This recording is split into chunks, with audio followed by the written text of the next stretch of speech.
I am indeed going to talk about the paper that I hope you've all collected a copy of, but I'm, as so often in these lectures, going to turn it around a little and not attempt to cover everything, but perhaps start by doing something which I think is very important, which is to put what is going on in higher and tertiary education today in a broader context. And I want to emphasize my use of the word tertiary, because once upon a time in this country, we had polytechnics, and today in many other countries, there are education institutions which do an extremely good job of providing higher technical and indeed advanced education of certain many types which are not universities.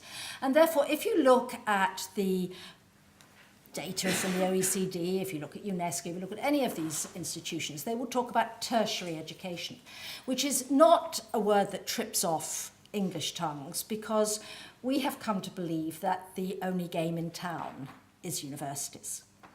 And what I will argue is not that universities are a bad thing. That would be rather stupid, considering that I actually don't believe that, and also talking about biting the hand that feeds me, actually my own institution is a pretty good place in many ways. But I do think that this is a profound mistake. And so I want to start by emphasizing that what I want to talk about today is remaking tertiary education. The education that comes after the upper secondary schooling, which is now the rule right through to age 18 for just about every young person in this country. And I want to start by saying, for that reason, that we live in a world about which there are three things that I want to emphasize. The first is that tertiary enrollments are soaring everywhere. In the last few decades, they have increased at very rapid speed in both developed and developing countries. And in fact, in developing countries, they have increased much more rapidly than they did at comparable levels of income per head in this country. And parents everywhere aspire to university or to higher education for their children. And they are quite right to do so, because formal qualifications matter more and more in people's lives. And those who don't get them are unquestionably severely disadvantaged in a way that was not so obviously the case even 25, never mind 50 years ago. I don't mean that everything was equal then, but it didn't matter so much how many bits of paper you had. And just to give you an example, what has basically happened, and I'll come back to this in a minute because it's to do with the dynamic of people's behaviour, which is what I'm going to be talking about tonight. What has tended to happen is that in every country, you get a situation where for a long time, higher education, university education, tertiary education was a tiny sector. If you sort of see along there for years and years, and when it went backwards, it wouldn't actually go much lower, but it would be this tiny flat line. The line that takes off for the stars first is America. America was the first mass higher education system and the first mass tertiary system. It has a huge network of community colleges, as I'm sure people here are aware. But what is interesting is that if you look at those other countries, and they are mostly, the slides are going to go up on the site later, so you can actually check this. I couldn't get the numbers big enough. But there is a pattern which you see for every developed Western country, and which you also see for any developing country the minute it hits an even moderate level of prosperity. The line goes along for a little bit, it rises a little bit, and then it takes off. And it takes off because, and I'll come back to this, once a certain number of people have a higher level qualification, everybody starts to feel the need for it, and also because all over the world, governments believe that this is a good idea. The second thing I want to say about the world today is that we are in a period of slowing growth and productivity. Now, some people believe that's temporary. Many people believe that may be something with which we're going to be stuck for quite a long time. But there's absolutely no question that that's actually where we are.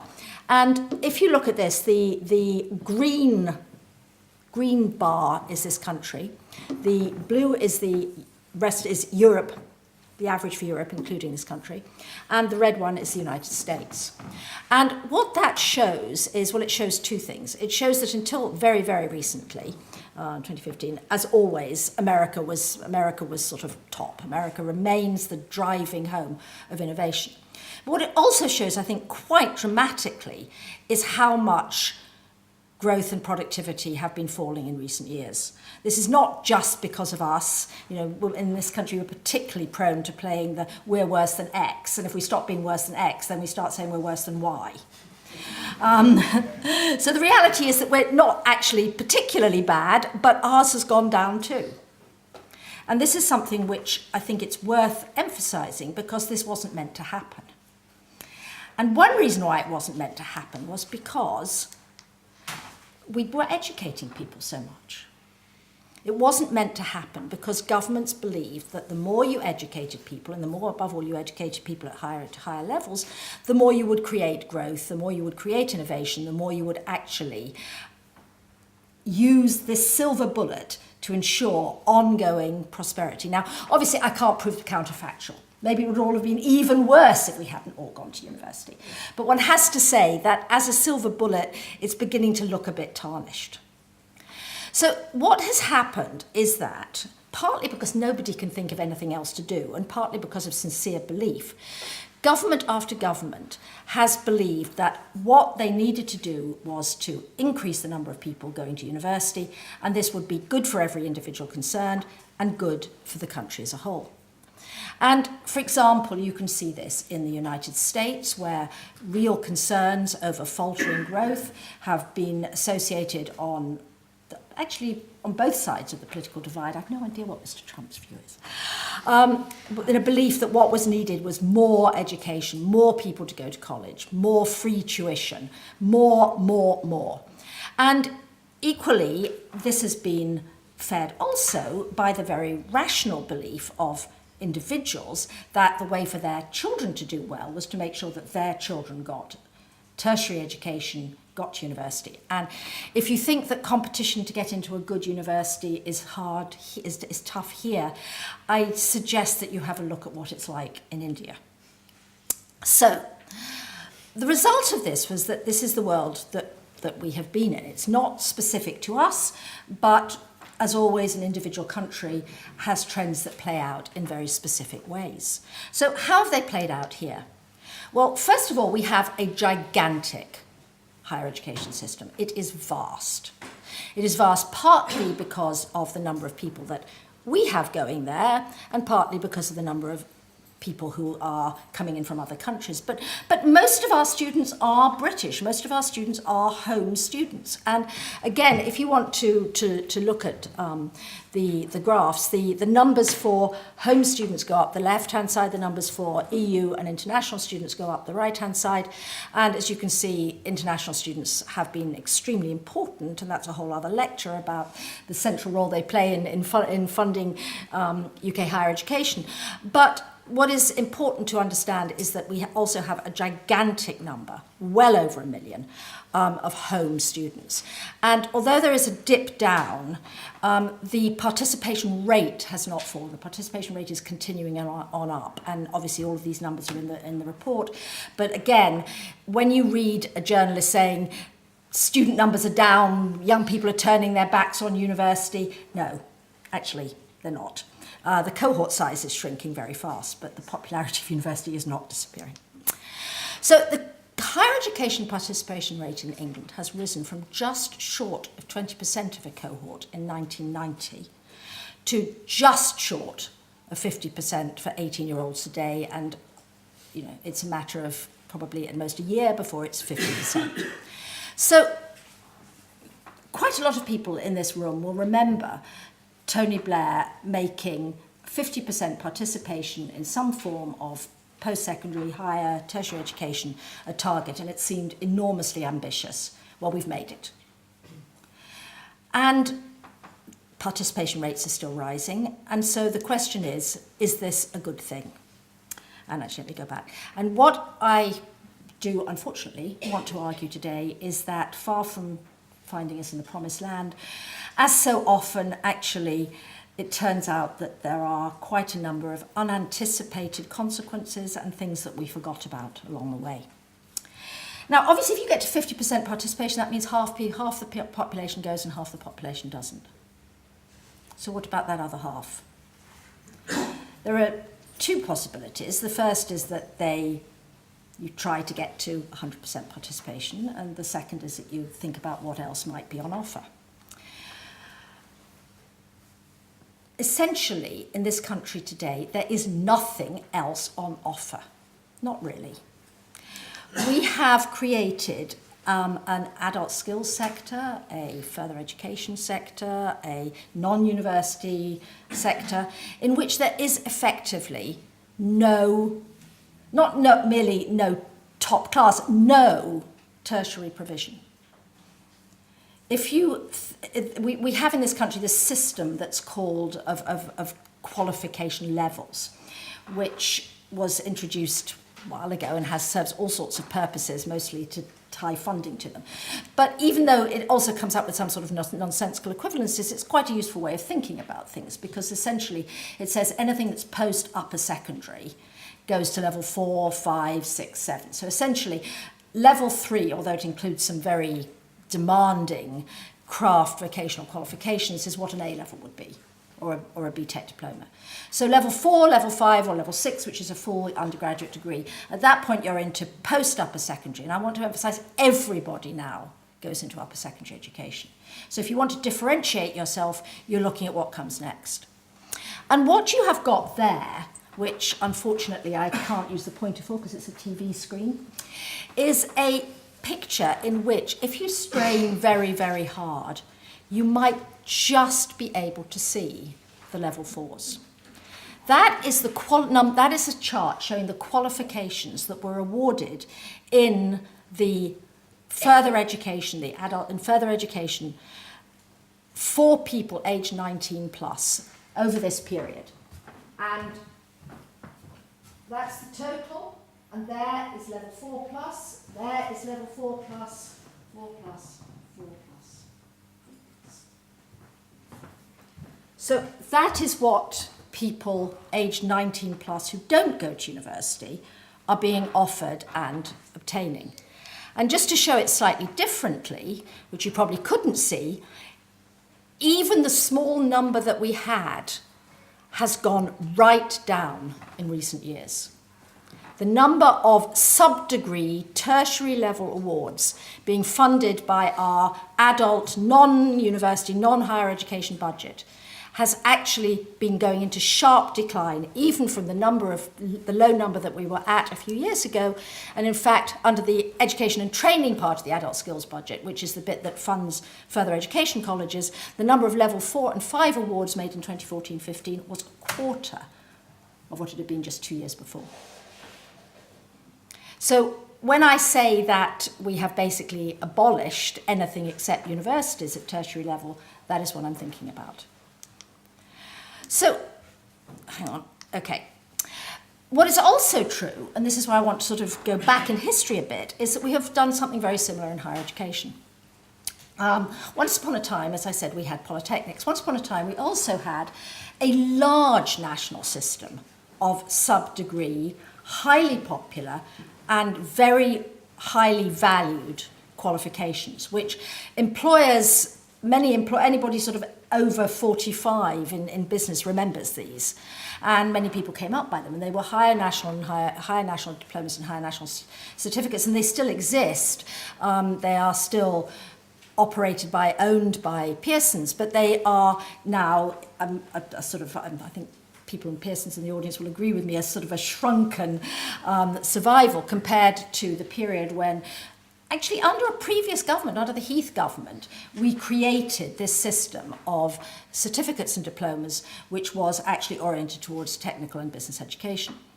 And so when I first found these numbers, which I have to say, when I say thank you to David for asking me to do this, I really mean this, because it's only when you do something like this that you actually go back to the numbers. And when I looked at the numbers from the skills budget funding in FE colleges, I was absolutely staggered. And then I thought, well, maybe they're all in universities, maybe they're all being funded through the higher education budget, which they can be.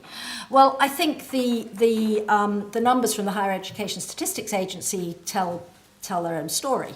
In 2014-15, which was the most recent figures I could get that were definite, we had 1,400,000 undergraduates on 3-year undergraduate programs, 6,740 HND students being funded under higher education budget, and 9,100 HNC students. And at the same time, and this is an aside, there was for a short period a growth in things called foundation degrees, which are 2-year degrees which are meant to have business involvement. For a while, universities were rather keen on this because it was the one way you could actually get extra places before the government lifted the cap.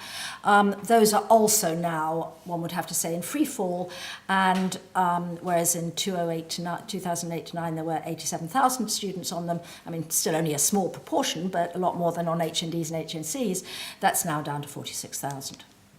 So what are we spending where?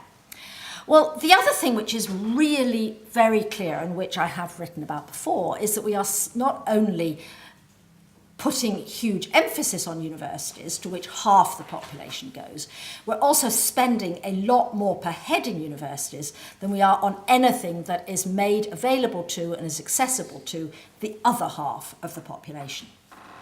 We are, through loans, spending £9,000, making available £9,000 a year through income contingent loans for undergraduates, in a system where, for reasons that I spell out in considerable detail in the report, there is no incentive to charge less than £9,000. And the universities also get additional payments if you're doing a lab subject. So £9,000 is the minimum per student that you're going to get. You're also going to get a top-up amount to that if you're doing a particularly expensive program. Plus, of course, if you have overseas students, they will pay more. The average expenditure per student in the adult skills sector is £1,000 a year. Now, that doesn't mean everything in the sector is that poorly funded. Some things are getting even less, and some courses are getting a bit more. But that is a dramatic difference, and it underlies that chart I showed you. Those funding levels are paying for huge numbers of short, cheap, low-level qualifications and hardly any longer, more expensive qualifications. The ones that are longer and more expensive are also now moving over to being on a loan basis. There hasn't been much uptake, and I'm happy to take a question on why I think that's the case. But it seems to me that these figures are dramatic. These are really different. And just, again, to show you the different recent history of the two sectors, this is real teaching income per student for different groups. And the one that's going right up to the sky is the Russell Group, the big research universities. The next one down is other old pre-1992, and then the next two are the ex-polys, the post-92 universities, and the new universities, the ones that have come even more recently. Now, that is not just from the £9,000 fees. And it's not just from the £9,000 fees plus the extra laboratory spending, though it's that as well. It also reflects the amount of money that you get from overseas students. So the more overseas students, international students you recruit, and the higher your fees for them, obviously the better. But what I really want to emphasise here is that everybody in the university sector has been getting a major rise in real resources per student. Now, that is not necessarily a bad thing. The reason that the coalition government introduced larger loans and the reason that the Labour government before them went to loans was because during the 1990s, funding per student in universities in this country was going down like this, and so was quality. So I don't want to say that is terrible. That is actually, in many ways, why British and particularly English universities today are doing very well, and doing very well in terms of research, reputation, and all of these things. We were in very bad shape in the 1990s and looked as if we were going to really become almost unsavable. We are now in a position where we had some very good years, whereas if you look at that is adult skills spending, not just in, and in fact it's not, this is not about actual numbers, this is as a percentage of government spend.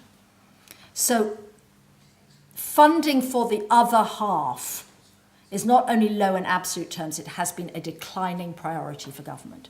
As a percentage of their education spending, it has been going down.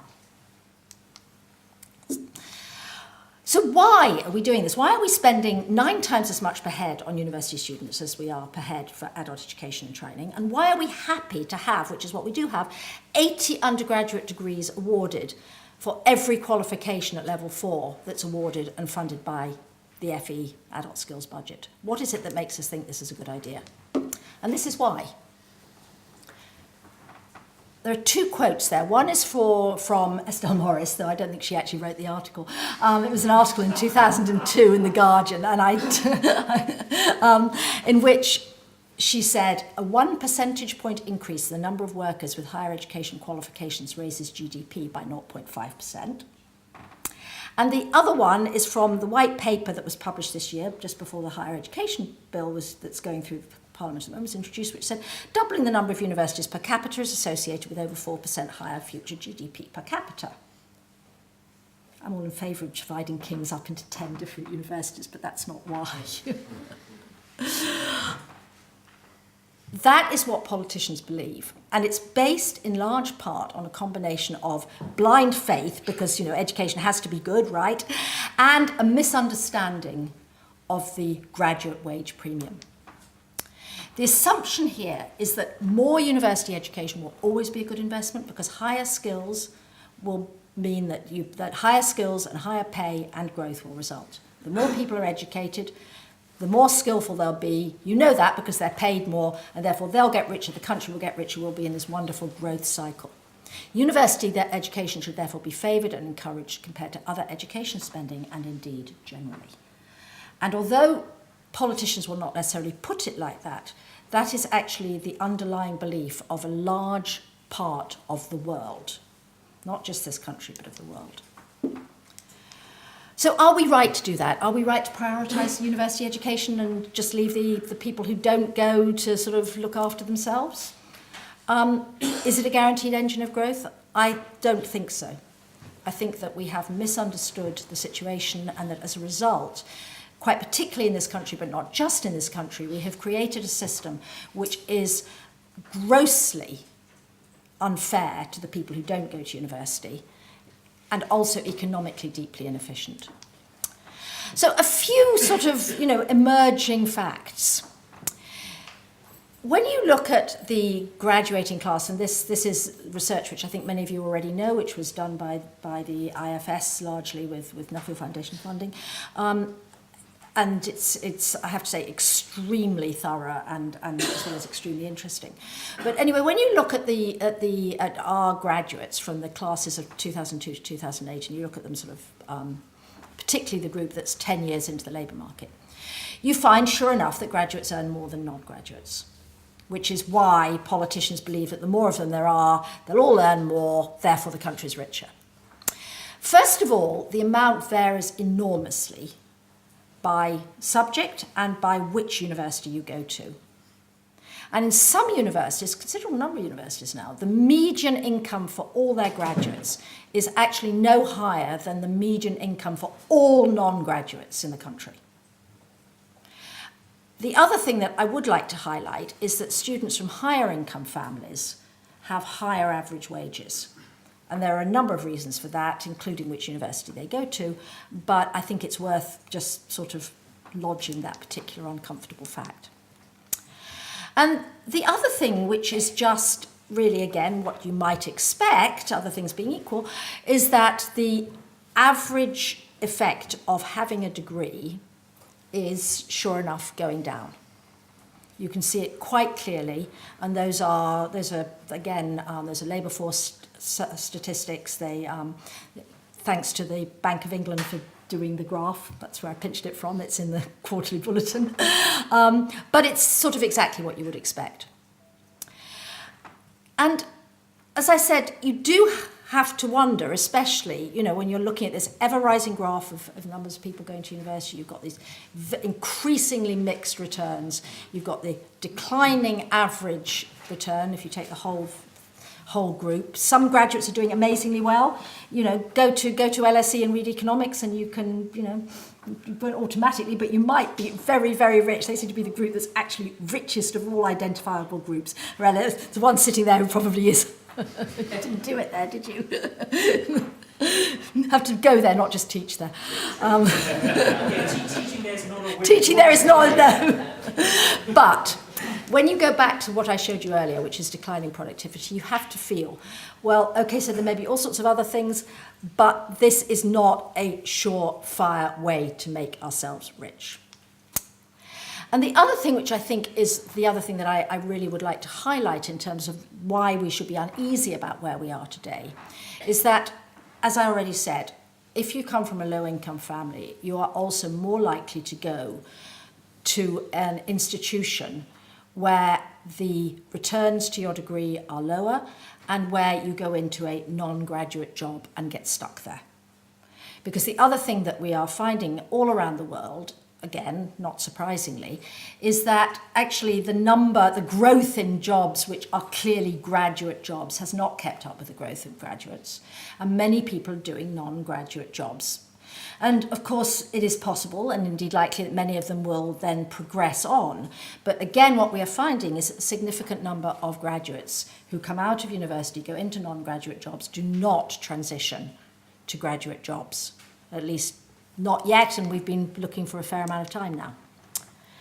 The other thing which I think we have to understand, and this is specific to this country where we have introduced the loan system, is that it's increasingly obvious that a very large part of the student loan book will never be repaid. Now, at one level, you could say, well, that was the whole point.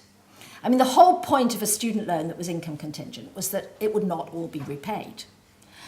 However, I'm not sure that anybody really expected that as much would not be repaid as is turning out to be the case. Because we are in a situation where 70% of borrowers are unlikely to repay in full, even at current participation levels. Where the OBR expects the addition of student loans to net debt to rise to over 11% in 2040. And where we have got this situation, even though borrowers are actually facing a very high increase in their marginal tax rate when they get to £21,000, which is the threshold into which it happens. And even though the government has already once retrospectively changed the loan terms in order to freeze a threshold, which they had originally said would rise with inflation. So I think you have to say that this is that the idea of the loans, and I feel as guilty as anybody else because I did and I do believe that income contingent loans are a very good way of funding higher education. I didn't ever think we would go to funding quite as much of it this way. And I don't think anybody could have predicted that we would do it in a way that went with an ongoing increase in participation rates and a system that encourages everybody to charge a maximum. And for those, I'm not going to spend a lot of time on this because there's a great deal of detail in the paper, with thanks particularly to Peter and Gerard. But this is really just to sort of show you what it looks like. Basically, what that shows is for an individual in a particular decile of graduate earnings, how much of their loan will effectively be written off, i.e. paid for by the taxpayer. And so basically you're only paying it back in total when you get up to the people in the top sort of 30%, when the line hits the zero and goes negative, which negative amounts to I'm actually going to give the government back more than it lent me. And so for a very, very large number of people, the government is actually not going to get back a very, very large part of that loan. And the green line shows how if things get even a little bit worse economically, these are Treasury forecasts for post-Brexit, and it's only for a few years of lower growth of what was otherwise being predicted. Lo and behold, it moves to the right. And we are talking here about the net cost to the taxpayer going up by, £500 million per cohort of students every time something goes a bit more wrong. This is serious money that is actually going to have to be either picked up by the taxpayer or collected by whamming this generation with loan terms which they did not expect when they signed a loan agreement that allowed the government to vary the terms whenever and however it wanted, which is what governments do. So I think that this is actually potentially politically very of considerable concern. And I just wanted to go back to America, which, as I said, was the first mass system. It was the first country to create a mass higher education system. It's still the driver of innovation. It's a country in which the graduates of the best universities go on still to be masters of the universe, at least for the moment, and in which I think nobody would question that many people get a fantastic education. But one of the things that happened is that between 2001 and 2013, the average real wage of workers with a full bachelor's degree declined by 10%. So at the top, they went on getting better off. But the people in the middle, the average wage declined in real terms. Although the country was growing and the economy was growing, the actual average wage of graduates went down. And it did that even though it still made a lot of sense to go to university, because the average wage of people who only had a high school diploma went down even faster. This is something I'll come back to, which again is the point is it can still make sense to go to university. You can still have hugely positive returns to going to university. At the same time as people are getting poorer, you just have to be getting poorer more slowly than the people who didn't go. And your returns will be very high. And what has happened is that even though there has been a huge increase in federal aid, so it's not that all of these people are taking loans from chiseling banks or anything. Many of these people are on federal loans. There's been a huge increase in federal subsidies. And many students who tend overwhelmingly to be from lower income backgrounds and not have particularly big loans are actually unable even to service the interest. So they have a loan crisis, and it's a loan crisis that's concentrated among those marginal students who have been encouraged to go to university as the participation rate has gone on up. And that, as I said, is something I think we should bear in mind. The answer to the what do we do about the other 50% may not be, well, let's let them go to university too, encourage them to go to university, encourage them to take out the loans. I think that the experience of America so often is very instructive. The reality is that if what you are doing is encouraging people who are further and further down the academic ladder to take on these big loans, the reality is it's not generating this vast growth, and what you're going to end up with is a lot of people who cannot pay their debts back. So, the other answer is, the other thing you could say, of course, looking at these declining returns, is it's all the university's faults. They're doing a bad job. If they taught better, then we'd be getting the growth that we expected. And as David says, the only thing that we really need to worry about is universities teaching. If they taught better, then, I didn't mean you said that, but there is a certain sort of, that's the problem. Now, I actually think there are quite a lot of things wrong with university teaching, but I don't think that's why those graphs are behaving the way they are. We've never found any correlation, for example, between how students feel and how effectively they learn. We know that declining returns to degrees are emerging across the globe, that more and more graduates everywhere are in non-graduate jobs. In fact, the place which I think probably has the most problems at the moment is Taiwan, which has gone up to 80% participation and now has a horrendous problem with graduates unable to get jobs that anyway graduate occupations. And yet, at the same time, what we do have in the UK is genuine shortages of technical and other skills. Skill shortages really persist. They're not a fantasy. They're specific, but they're not a fantasy. There's strong evidence that in key sectors, there is a skill shortage which is likely to get worse in the near future. Shortages for higher technician level skills, notably in engineering and IT and construction. And of course, as you saw right at the beginning, nothing is happening to provide people who have gone through that training, because those are the things which we simply don't provide. Perhaps, the other question is, well, maybe actually it doesn't really matter that these are skills these are qualifications are going. And perhaps it's hopeless. Perhaps you just cannot persuade anybody to do these sorts of qualifications anymore. Again, I would have to say that the evidence is against us. In the 1970s and 1980s, before we decided that degrees were the answer to everything. A large number of HNDs and HNCs were awarded. Now, these days, it's almost impossible to find out whether you do well with one because the number is so tiny that you can't find enough of them in the surveys. But we do have surveys for people who were born in particularly 1958, one of the great longitudinal surveys, and there is no question that the people in that cohort who did HNCs and HNDs did very well.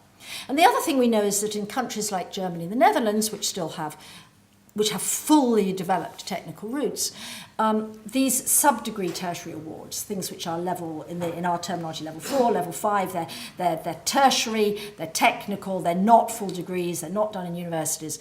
They have very high wage returns, often comparable to the average for degrees. I don't mean they go as high as the top degrees, but the average is very good. So the next thing I want to ask, and try to speed up a little, is will things self-correct? You might say, well, look at this, if I were a student, surely I won't, surely I'll pull back, surely I will go and do something else, surely I'll decide not to take out these awful debts. Unless the government changes its current policies, things will not self-correct. We're currently in a situation where universities can admit as many students as they can find who are willing to enrol, and in which we have no incentive not to charge the maximum fee, because to do that would simply be to signal lower quality and to signal and to actually leave ourselves with fewer resources to provide a good education than the people down the road who are charging 9,000. And from the point of view of a student in the current loan situation, the marginal difference is very slight. I mean, it makes no sense to try and save £1,000 or so on your student loan. You've still got to live, your maintenance loan will be as big. It makes no sense. There is nothing in current policy which will change this. In fact, what is currently coming through are policies which are intended to encourage more universities, more new institutions within the same funding regime. And what we can also predict is that most of them will major in business qualifications, and I'll say a little bit more about that. But the other reason that we know it won't self-correct is that there is also no incentive for an FE college unless it is very close to a very particular employer who's got a very specific large group that they want to do, and as we've seen from the falling numbers, there aren't many of those. This is a high-risk occupation. Why would you put a huge amount of money into going out, trying to develop a course at this level, putting huge amounts of investment into doing it, and then discovering that nobody comes, because why would they? So what I thought, this I think is rather interesting. This actually shows what the HNCs and HNDs are that are currently offered by alternative providers, who are likely, many of them, to become universities in the near future, offer. And the answer is, of course, that they offer overwhelmingly business qualifications. And they offer business qualifications for a very simple reason. They offer business qualifications because, no, I haven't done that, because that's what you can afford to offer if you're small.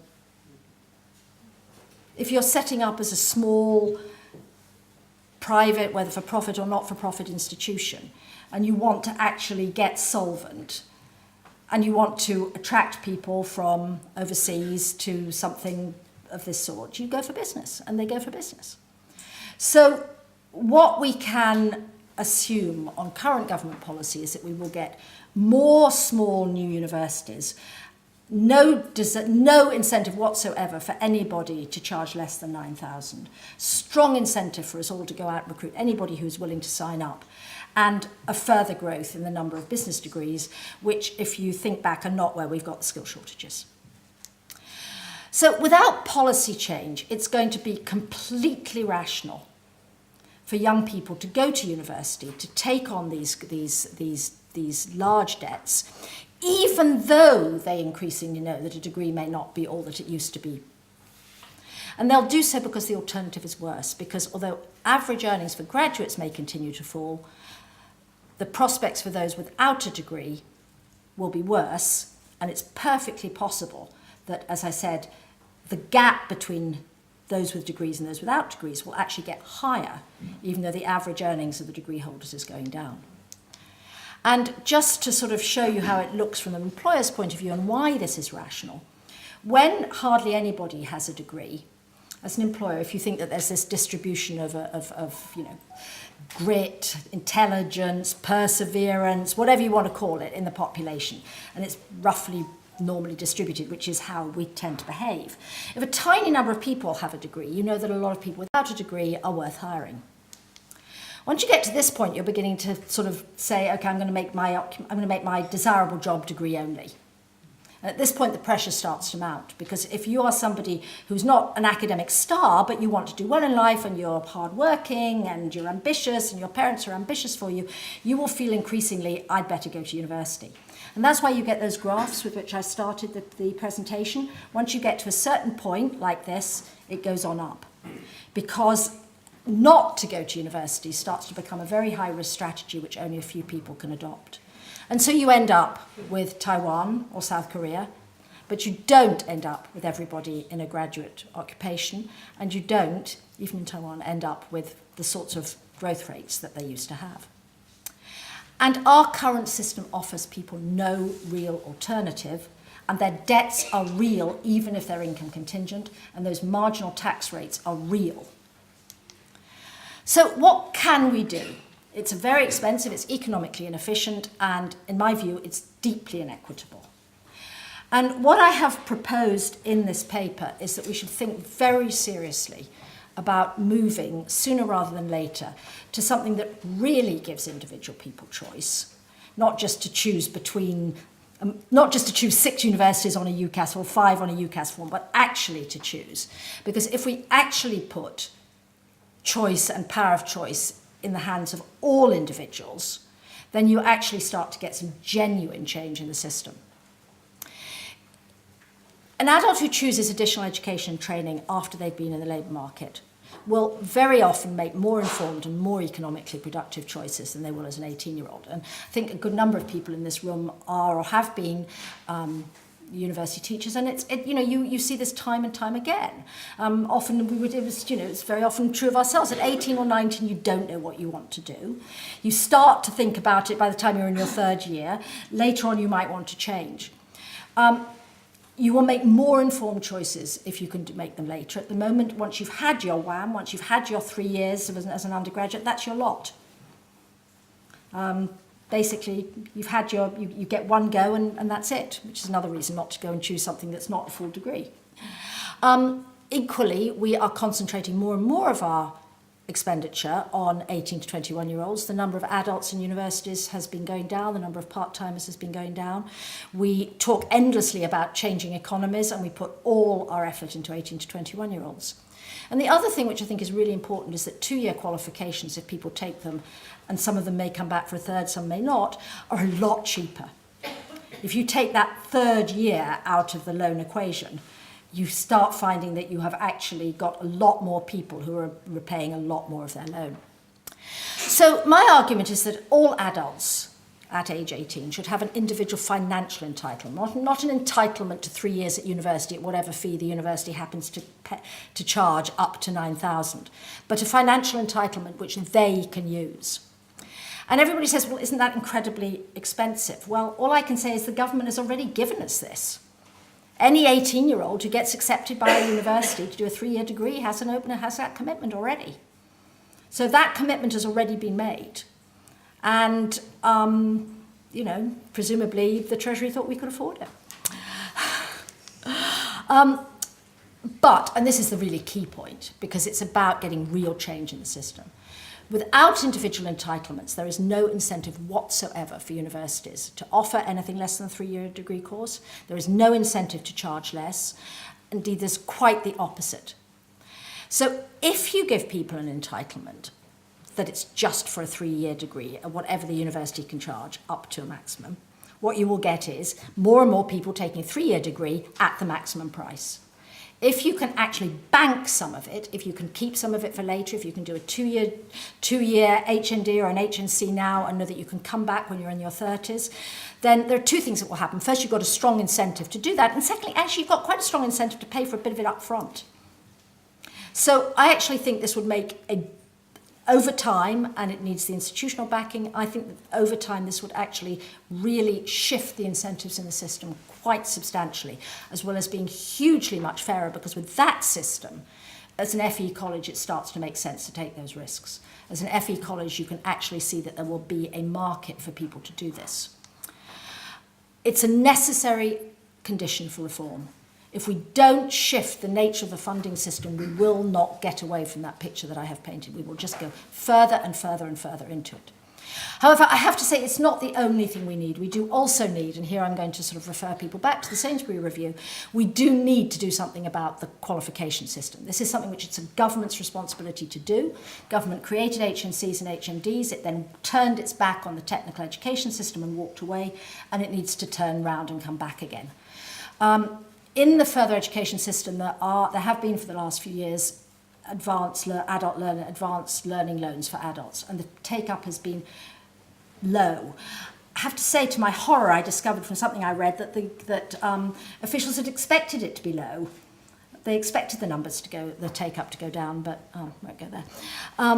But the reality is that people don't do it if they don't feel that it's a highly respected national system. So you can't just go out and create a course and stick your own thing on it. So I think it's also that as well as rethinking the funding system, the government has got to look again at the qualification system, not just up through to 18, but also at technical education qualifications, higher qualifications beyond that, as, of course, countries like Germany and the Netherlands have done. It's their responsibility. It's the responsibility of a government to create a system of national qualifications, and it has to recognise that it has abdicated its responsibility for higher technical education, and in my view, abdicated its responsibility for offering non-academic young people who are highly risk averse, or young people who just don't want to go to a university which they think will not serve them. It has a responsibility to recognise that it has been offering them no decent alternatives. So I think it's very important that higher technical education be delivered through local FE colleges, as on the American community college pattern, not just universities. Colleges are accessible to local people, they're accessible to adults, they're accessible to part-timers in a way that universities cannot be. I'm not saying they should only be in FE colleges, but we must also bring FE colleges into this system so that they have not only an incentive to develop new courses, but are actually there available to adults, to less advantaged people, to adults who can't travel, to people who need to work part-time, the groups that we have been losing from higher education. And my feeling is that if we don't reform, we can predict a further decline in what's left of levels 4 and 5. We can predict further increases in the numbers of young people doing degrees with low wage returns. We can predict continued skill shortages in technician areas. And we can also expect growing debt levels, panic-stricken measures by government a few years down the road, reduced funding levels back to the 1990s for higher education to the detriment of tertiary quality, and more onerous repayment requirements to reduce government debt, which will fall on young people who are, in fact, highly indebted. And I think it is time now to do something and shift the oil tanker. Thank you.